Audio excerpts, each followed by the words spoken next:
A woman watched in terror as an enormous cruise ship slowly bore down on the beach. At first, her husband brushed it off, insisting the vessel would surely change course. But as the massive steel giant drew closer and closer, he frantically woke their drowsy son and sprinted toward the shore. By then, other beachgoers had spotted the horrifying sight and scattered in every direction. Seconds later, the cruise ship plowed straight onto the beach. Carried by the momentum of the waves, the behemoth skidded dozens of meters across the sand before grinding to a halt. While they were still catching their breath and counting their blessings, none of them realized the nightmare had only just begun. Nick had brought his family to the coastal town for their first day of vacation, renting a luxury beachside villa for what was meant to be a relaxing weekend getaway. Nobody could have predicted that on their very first day, they would witness something so terrifying. His wife tried to look up news about the incident online, only to find there was no internet in the villa. Worse still, their phones had no signal either. Nick found it strange, but the sight of their children splashing happily in the pool put both parents at ease. After all, a lack of Wi-Fi was hardly going to ruin their day. That evening, with no screens to keep them occupied, the kids turned in early. Nick and his wife settled into the living room to pass the time with a block building game. Then the doorbell rang. They hadn't met a soul since arriving that morning, so Nick opened the door to find two unfamiliar black men on the step. One of them apologized for the late intrusion, explaining that a widespread blackout had knocked out power across the city.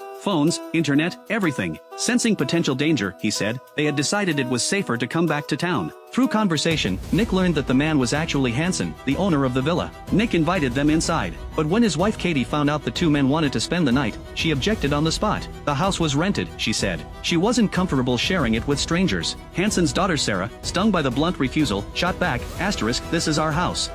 Katie bristled instantly and grabbed her laptop, ready to file a complaint with the rental platform. Hansen could see that no amount of pleading would change Katie's mind. It was late. Where else could they possibly go? He walked to the cabinet, unlocked a drawer, and pulled out a thick stack of cash. He handed it to Nick, offering to refund half the rental fee in exchange for one night's stay. Nick stared at the money, tempted, but Katie held firm. She pulled him into the bedroom and told him flatly, there was no way she was letting two strangers, people they knew nothing about, sleep under the same roof. Nick argued it was just one night, and that Hansen was the rightful owner of the place. Katie wouldn't budge. The two went back and forth, neither willing to give in, until Nick reluctantly said he'd go out and talk to them again. The moment they returned to the living room, however, an emergency alert flashed on the television. Katie finally realized Hansen had been telling the truth all along. A massive, nationwide power outage was underway, and the internet had been hit by an unidentified cyber attack. And so Hansen and Sarah stayed, though they were given the basement. At first light the next morning, Ross switched on the TV, only to find it still showing static. She begged her father to fix it. Nick fiddled with the remote for a while, but nothing worked. Caving to his daughter's pleas, he promised to drive into town and track down a repair technician. From that moment on, a series of inexplicable events began to unfold.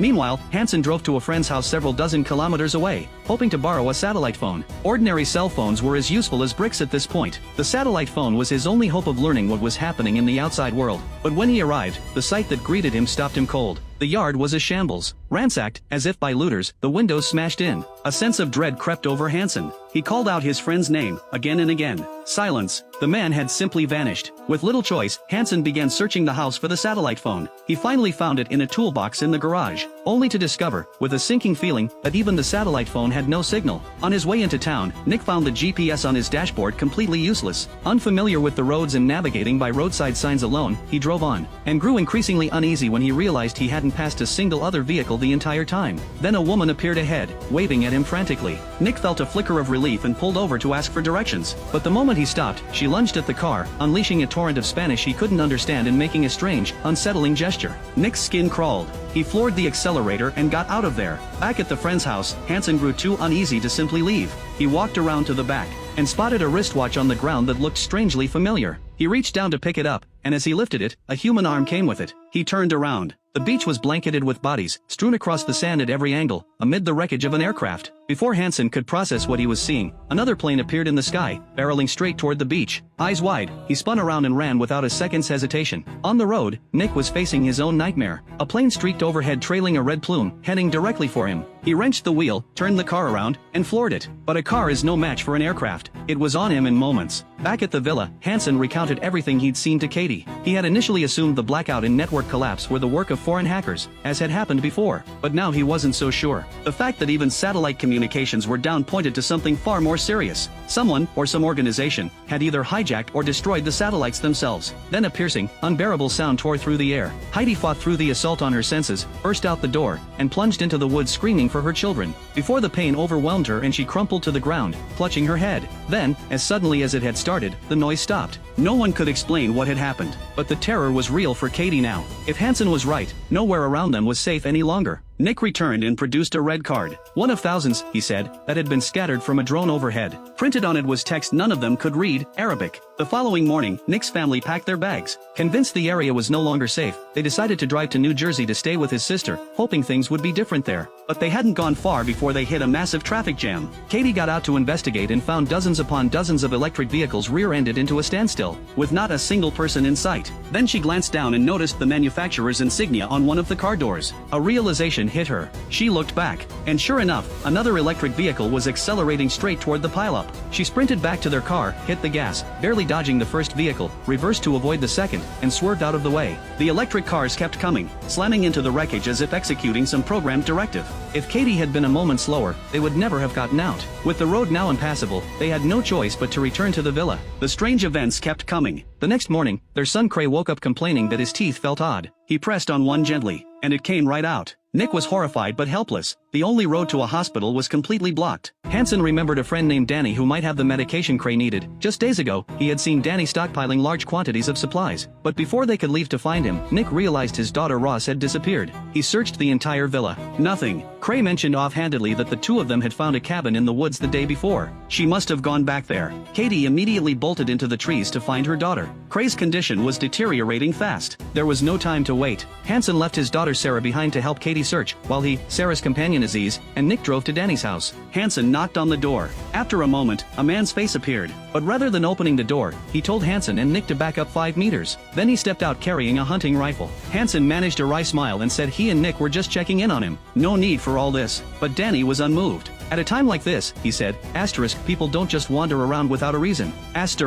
Nick cut to the point. His son had developed a strange illness, his teeth were falling out, he had coughed up black blood, and the situation was critical. He needed help. Danny clearly knew what this was. The high-pitched sonic event the day before had caused it, he said. The same phenomenon had been reported in Cuba not long ago. They called it a microwave weapon. It generates radiation. First comes the nationwide blackout and network collapse. Nick, sensing the conversation going sideways, pulled out all the cash he had on him. Danny brushed it off. If the end of the world is really here, money is just paper. He raised his rifle and told them to leave. Hansen drew his own handgun. Nick stepped between them. He appealed to Danny's humanity. His daughter was missing. He didn't even know if she was alive. His son was gravely ill. Every road out was blocked. He was out of options. He wasn't here to cause trouble. He was here because he had nowhere else to turn. Danny studied Nick's face. He looked sincere, not like a man running a con. Something in the plea reached him. He agreed to part with 1 box of antibiotics for $1,000. The moment Nick had the medicine, he gave it to Cray. But as they prepared to leave, Hansen pulled Nick aside with a grave look on his face. The real reason he had come back, Hansen said, was that he had learned something important. A friend of his worked at the Pentagon. That friend had once told him, to destroy a nation, you only need 3 stages. The first, isolation, cut off all communications and transportation. The second, use mysterious attacks and disinformation to terrify the population and break down their defenses. The third stage was civil war. That meant they had to find the fortress his friend had mentioned. It was the only place with underground defensive infrastructure, a bunker built precisely for a moment like this. Back in the woods, Katie and Sarah had followed bicycle tracks to the cabin. There was no sign of Ross. Then Katie noticed that Sarah had gone completely still, frozen like a statue, staring across the river. Katie walked over and stood speechless. On the far bank, the city was swallowed in a mushroom cloud. Explosions and gunfire rang out without pause. The skyline was rubble. Not far away, inside a castle, a little girl slowly pulled open a heavy door made of some unusual material. As she stepped through, every light in the bunker came on automatically. There was power. There was internet. There were plants growing. There was enough food to last a family of several years. And there, on a shelf, more movie discs than anyone could ever count.